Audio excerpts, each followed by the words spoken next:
Assalamualaikum warahmatullahi wabarakatuh. Alhamdulillahilladzi ja'ala rasulillahi khairil bashar. Wassalatu wassalamu ala sayyidina Muhammadinil Mukhtar wa ala alihi wa ashabihil akhyar, amma ba'du.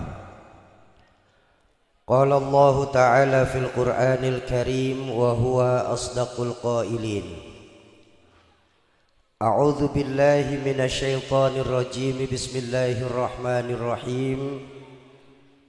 In uridu illal islaha mastata'tu wa ma taufiqi illa billah alaihi tawakkaltu wa ilaihi unib. Wa qala Rasulullah sallallahu alaihi wasallam, man arada dunya fa alaihi bil ilmi wa man arada al akhirah fa alaihi bil ilmi wa man aradahuma fa alaihi bil ilmi. Sadaqallahul azim wa sadaqa rasuluhul karim. Yang saya muliakan para alimul ulama, para habaib, para asatiz dan ustazat, wabil khusus untuk guru-guru saya Habiban al-Mahbub Al-Habib Ali bin Abdurrahman Al-Habsyi, Al-Habib Alwi Al-Habsyi, Habib Taha bin Ali bin Abdurrahman As-Segaf, Habib Ali bin Husain bin Syekh Abu Bakar, guru saya, orang tua saya Al-Mukarram Kiai Baitawi, guru saya Al-Mukarram Ustaz Zaki Afif Ibnu Kiai Haji Maulana Kamal Yusuf, wabil khusus Khadimul Majlis Ustaz Haris bin Baba Muhyiddin. Semoga Allah panjangkan usia guru-guru kita, Allah tetapkan iman dan Islamnya dalam rangka menjaga semangat agama khususnya di tempat kita tercinta ini. Amin ya rabbal. Tokoh-tokoh masyarakat, aparatur pemerintah baik sipil, TNI dan polisi, bapak-bapak, ibu-ibu, jamaah majelis al-abror, para calon penghuni surganya Allah yang dicintai Allah subhanahu wa ta'ala. Menyambung ucapan tadi sudah banyak, walaupun padat, banyak dan padat yang disampaikan oleh guru saya Habib Taha bin Ali bin Abdurrahman As-Segaf, yang saya yakin apabila kita laksanakan sangat bermanfaat untuk kita ke depannya. Nyambungin ucapan beliau saja, sekarang ini banyak orang bisa memberi contoh, tapi sedikit orang yang mampu menjadi contoh. Memberi contoh itu mudah, tapi untuk jadi contoh ini yang paling susah. Dan itulah sebabnya kenapa Allah menyuruh kita untuk mencontoh baginda Rasulullah sallallahu alaihi wasallam. Sebentar, sound system efeknya terlalu banyak ini. Tes lagi, tes. Ya, makasih. Apa sih yang bisa kita contoh dari baginda Nabi? Pertama, dalam berdakwah baginda Nabi mengembalikan nilai-nilai keimanan kepada Allah Subhanahu, yang sangat kita rasakan bahwa memang belakangan ini tingkat keimanan kita kepada Allah sudah mulai lentur, bahkan luntur adanya. Apa buktinya Syauki? Berapa banyak dari kita di Jakarta Barat ini pada umumnya baru ingat Allah lagi pas kepalanya kejedot tembok. Ayo dah, tos-tosan boleh mas. Kalau udah kepala kita kejedot tembok, ceduk, ya Allah, baru kita ingat Allah lagi. Artinya apa? Berapa banyak dari kita yang baru ingat Allah saat lagi punya masalah. Mohon maaf ya Kiai ya, mohon maaf Mbak, mohon maaf. Kalau lagi punya masalah orang kita cakep banget, zikir kagak berhenti-berhenti. Ya Allah, ya Allah, ya Allah. Sholat belum azan udah masuk masjid. Kiai sama Habib langsung dekat, ngapa? Lagi punya masalah. Tapi entah lolos kita dari masalah, jalan ke masjid nyasar lagi kita. Ada yang kayak begitu di sini? Yang mana? Nah makanya saya minta maaf, minta ridho kepada Tuan Guru. Yai minta maaf, minta ridho. Banyak dari kita umat Islam belakangan ini masih salah dalam memandang agama kita sendiri. Akibat apa? Akibat sanad keguruan sudah mulai tidak mutasil, sambung menyambung sampai bertemu di baginda Rasulullah sallallahu alaihi wasallam. Banyak dari kita saat ini lebih senang ngaji sama Mbah Google, belajar agama sama ustazah YouTube. Makanya jangan heran berapa banyak dari kita saat ini banyak tahu tapi nggak tahu banyak. Tahadusan bin nikmah, tahadusan bin nikmah. Berkah dari perjalanan kami sebagai anak almarhum Rahmatul Abror Ki Zainuddin MZ, saya punya berbagai macam jenis kawan. Alhamdulillah. Mulai dari ahli sejadah sampai haram jadah ada saya teman. Bener-bener ini. Satu hari teman saya yang haram jadah datang protes. Datang langsung protes. Syukri, apa bang? Saya bilang. Ternyata Islam itu susah ya. Islam itu rumit. Islam itu banyak larangan. Ini enggak boleh, itu enggak boleh. Begini salah, begitu salah. Susah Islam. Saya bilang bang, ganti kacamata abang dalam melihat Islam. Baginda Nabi diutus mengenalkan Islam sebagai rahmatan lil alamin. Buat saya tidak ada agama yang paling mudah kecuali Islam. Ayo kita lihat. Di mana mudahnya? Salat itu kan merupakan kewajiban yang paling utama buat kita. Betul betul. Kita punya utang puasa, meninggal dunia masih bisa dibayar pakai fidyah. Kita punya utang nazar, meninggal dunia sebelum bayar diterusin sama anak cucu kita. Tapi sholat kan kagak. Betul. Awwalu ma yuhasabu yaumal qiyamah as-sholah. Amal yang pertama kali nanti ditanyain sama Allah sholat. Sholat nggak menerima bayaran fidyah. Sholat nggak diterima untuk diterusin sama anak cucu kita. Artinya apa? Kita wajib mengqadha. Itu saking dahsyatnya sholat. Betul.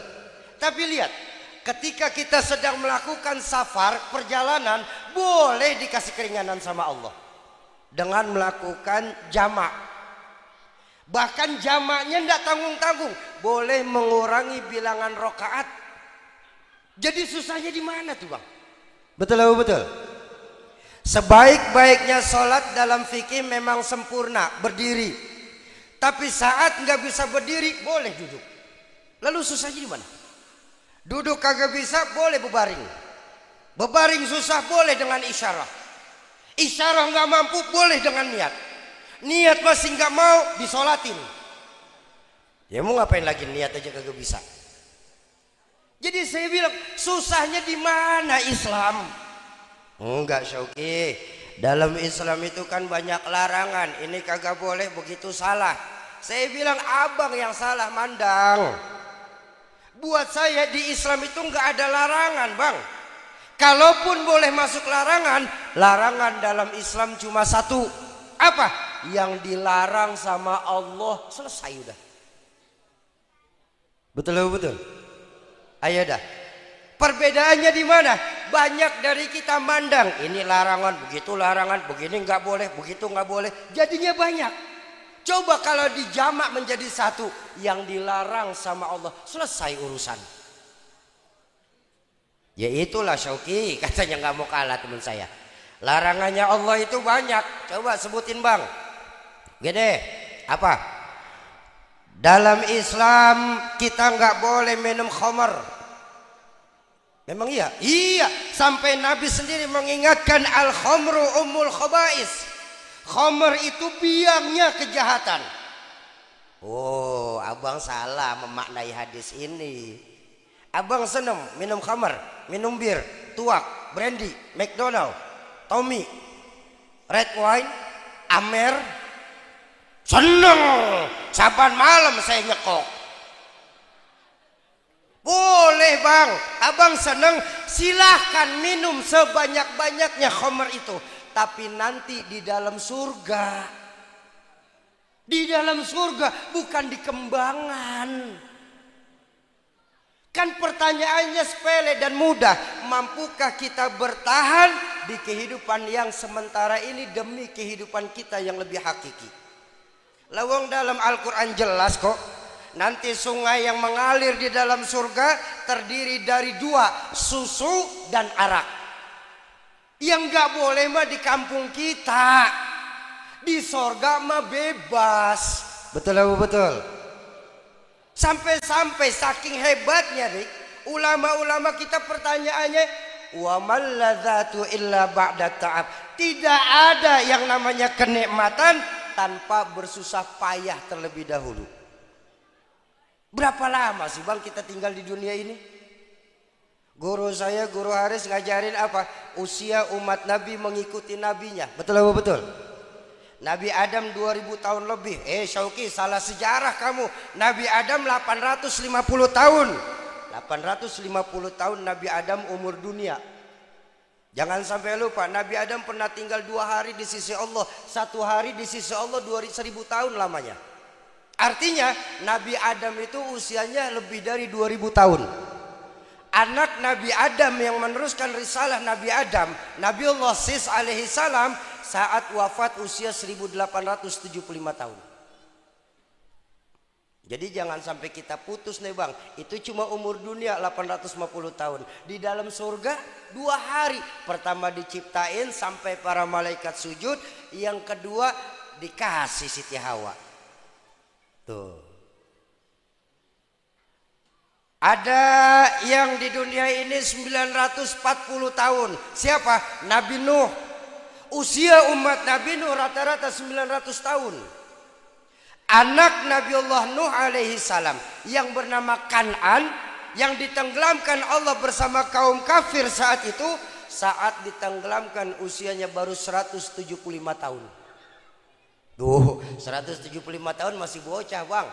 Nah coba sekarang 175, lah udah kagak bisa ngapa-ngapain. Enak kalau tinggal di zaman Nabi Nuh. Udahlah, berhenti sholat 300 tahun, masih ada stok tobat 600 tahun. Lah banyakan tobatnya. Betul. Kita sekarang umatnya baginda Rasulullah sallallahu alaihi wasallam.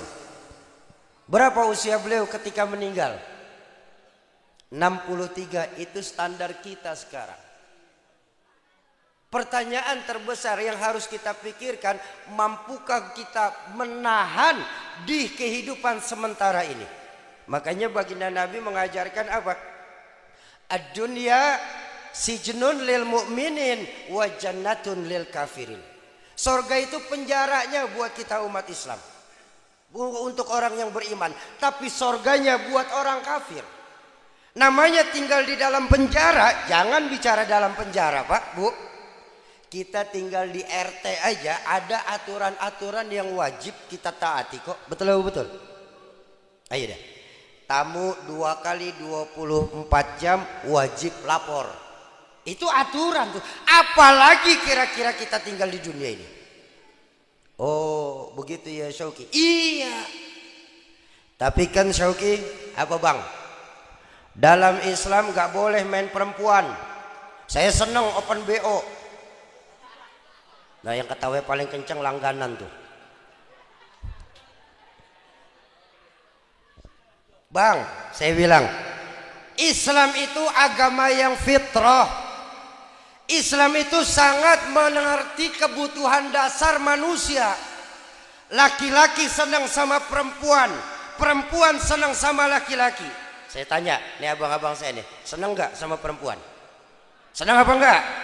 Kalau enggak senang ayo di peringatan Maulid ruqyah sama-sama udah. Laki-laki senang sama perempuan, perempuan pun senang sama laki-laki. Silahkan kalian berdua bergaul sebebas-bebasnya, tapi lewati dulu sebuah pintu yang bernama nikah. Betul apa betul? Bahkan saking hebatnya Islam mengatur pernikahan, jangankan cuma umatnya, sampai penceramahnya boleh nikah pak. Benar-benar ini. Saudara-saudara kita beberapa di luar Islam, para pemuka agamanya ada yang kagak boleh nikah loh. Betul kan? Saya kalau dalam Islam ceramah nggak boleh nikah, saya berhenti jadi penceramah. Lah dikasih perabotan. Jadi saya bilang sama teman saya, Islam itu bukan agama larangan. Islam ini agama aturan. Dari bangun tidur sampai tidur kembali kita diatur dalam Islam. Betul apa betul? bangun tidur, alhamdulillahilladzi ahyana ba'dama amatana wa ilaihin nusyur. Begitu mau wudu ke kamar mandi, bismillahirrahmanirrahim, Allahumma inni a'udzubika minal khubusi wal khaba'is. Begitu keluar kita pakai baju lagi ngaca nih, diajarin juga bismillahilladzi la ilaha illa huwa. Begitu selesai kita mau berangkat, mau keluar rumah, bismillahi tawakkaltu 'ala Allah la haula wala quwata illa billah. Begitu kita mau naik motor, bismillahi majriha wa mursaha wa inna rabbi laghafurur rahim. Begitu sampai di kantor mau sarapan kita, mau lontong, Allahumma barik lana fima razaqtana wa qina azabannar. Selesai kita makan sarapan, alhamdulillahilladzi at'amana wa saqana wa ja'alana minal muslimin. Pulang kantor kita sampai rumah, bini lagi main ke rumah tetangga ngegosip, kagak ada orang di rumah. Assalamu alayna wa ala ibadillahis. Dari bangun tidur sampai tidur kembali kita diatur kok. Islam itu agama aturan, bukan agama larangan. Kita salah dalam memandang Islam. Bahkan hebatnya buat laki-laki nih, buat laki-laki, maaf, saya minta maaf, jangankan dalam kehidupan sehari-hari kita diatur. Ini pakai peci kita diatur Pak sama Islam. Nggak ada agama manapun yang mengatur penggunaan topi buat umatnya kecuali Islam. Ayo, mau datang pengajian, mau datang maulid, mau ceramah, mau kondangan, pecinya lurus begini rata-rata. Bener nggak? Kenapa? Supaya timbul ngelihat orang rapi, ada mahabbah cinta kepada orang tersebut. Tapi begitu mau masuk masjid sholat berjamaah, angkat sedikit. Tuh lihat diatur tuh. Ngapa? Karena jidat bagian dari sujud. Cicilan belum kebayar, miring. Emang apa? Lah, lihat. Pakai peci saja kita diatur. Makanya saya sering bilang, apa sih yang mau kita banggakan dari dunia ini? Lawang kita keluar dalam keadaan telanjang, pulang pun cuma dalam keadaan 3 helai kain kafan. Apa yang mau kita sombongin di dunia ini? Hidup hanya sebuah perjalanan, perpindahan dari satu lubang menuju ke lubang. Lalu kenapa ngurusin cuma satu lubang saja? Hei. Keluar dari lubang rahim untuk menuju ke lubang kubur. Lalu kenapa mentingin cuma lubang mulut doang? Betul? Betul apa betul? Wa mal hayatud dunya illa lahun wa la'ib. Tidaklah kehidupan di dunia ini cuma sebatas permainan dan senda gurau. Makanya kalau kita sadar hidup hanya sebuah permainan, maka tolong kita di sini bermainlah yang cantik. Supaya apa? Supaya kita bisa dapat piala nanti dari Allah. Apa piala kita Syauki? Emas, intan, permata, murah. Benar kata tadi guru saya Habib Toha mengajarkan. Itu semua murah buat Allah. Karena pahala yang kita akan dapat Pak, ketika nanti di yaumil mizan, antara amal soleh sama amal salah, banyakkan amal soleh kita. Begitu kita menerima rapot dari tangan kanan, timbul seruan dari arasnya Allah buat yang menerima rapot tangan kanan. Apa? Salamun qaulam mir rabbir. Bang, kita dapat salam dari gubernur aja bangganya luar biasa kita. Dapat salam dari Pak Prabowo, 3 hari kita cerita ke kampung. Lalu kenapa ketika Allah yang memberi salam kita malah biasa-biasa saja? La yastawi ashabun nari wa ashabul jannah. Kenapa? Ashabul jannati humul faizun. Enggak akan ada yang namanya kesamaan antara ahli neraka sama ahli surga ini. Kok begitu? Karena ahli-ahli surga ini, ahli-ahli majelis ini, mereka akan diberikan kesenangan yang terus-menerus di hadapan Allah Qadi Rabbul Jalil. Ayo kembalikan lagi nilai-nilai keimanan kita lewat peringatan Maulid ini. Kenapa? Karena intan paling mahal, mutiara yang paling berharga adalah nilai iman. Jadi jaga baik-baik iman kita, wariskan iman kita kepada anak keturunan kita, Bang. Sauki, Islam bukan agama warisan. Saya setuju, Islam bukan agama warisan, tapi iman wajib kita wariskan. Tanamkan kepada anak-anak kita nanti. Tong bocah, zaman boleh berganti, tapi keyakinan jangan sampai mati. Neng, masa silahkan berubah, Neng, tapi akidah jangan sampai goyah, Neng. Kenapa? Untuk iman kita hidup, dengan iman saat ini kita berjuang, dan dalam iman nanti saya yakin kita semua berharap bisa kembali ke hadirat Allah Subhanahu. Terakhir sama-sama kita baca suratul Fatihah. Kita tujukan buat orang tua kita, guru-guru kita, keluarga, sahabat dan kerabat kita yang terlebih dahulu mendahulukan kita. Khusus manijtamahahun nabi sababihim kullu. Satul khas al-walid Ki Zainuddin MZ Umi Haji Siti Khalilah binti Haji Ayub. Semoga lewat keberkahan Fatihah yang kita bacakan sebagai asbab Allah ampuni segala kesalahan dan dosa beliau. Allah lapangkan alam kubur beliau. Lewat keberkahan Maulid malam ini Allah jadikan alam kubur beliau sebagai taman dari taman surga. Yang kedua, untuk kita semua, orang tua kita, guru-guru kita, keluarga, sahabat dan kerabat kita yang pada malam hari ini sedang kurang sehat. Semoga lewat keberkahan majelis maulid dan keberkahan dari duduknya para ahli-ahli ilmu malam hari ini, sebagai asbab Allah angkat segala penyakit kita. Allah sehatkan kembali jasmani kita. Allah kumpulkan lagi di tengah-tengah keluarga nanti tanpa kurang satu apapun. Yang ketiga, untuk kita semua yang duduk di majelis ilmu malam hari ini. Majelis ilmu ay majelis yustajabu fihi du'a. Majelis ilmu itu majelis tempat diangkatnya doa.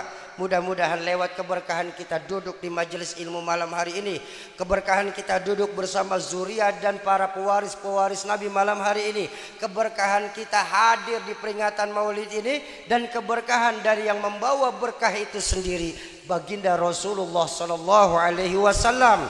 Sebagai asbab apabila ada di antara kita yang punya hajat, Allah kabulkan segala hajatnya, Allah gampangkan segala urusannya, Allah luaskan rizkinya, Allah mudahkan jalan usahanya.